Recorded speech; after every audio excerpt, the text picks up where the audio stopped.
New at 10, so how do these accidents happen? That is the looming question in a lot of people's minds. How do planes just fall out of the sky? NBC 10's Chelsea Jones has been tracking down answers. She picks up our team coverage tonight. Chelsea, what have you learned?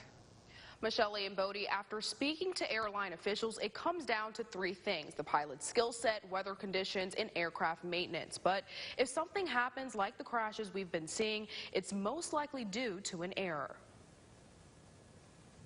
You take planes to get from point A to point B, and you expect to make it there safely. Unfortunately, though, that hasn't been the case for some here in Louisiana, as we've seen 4 plane crashes in the last 6 months. It may leave you wondering, just how does a plane fall from the sky? The accidents that do occur, generally there's been a mistake made by someone. From the mechanic that inspects the plane to the pilot, Philip Coyne says accidents do happen, but there are Federal Aviation Administration rules in place to make accidents less likely to occur. Coyne says it comes down to pilot competency.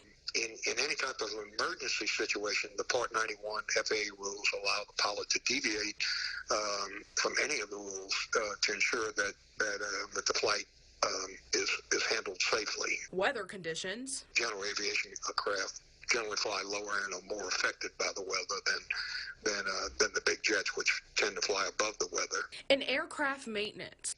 Just about everything in the aircraft, from the engine to the tail, is going through. Those are the guidelines the National Transportation Safety Board follows during crash investigations. Coyne says the need to make it home for a soccer game or even a family dinner can lead to accidents. Rather than look at the weather or determine that maybe the aircraft is not quite up to snuff, they get their itis, and they take off, and the next thing you know, you have bad consequences because of that. More often than not, the responsibility is on the pilot. Being able to fly under instrument conditions,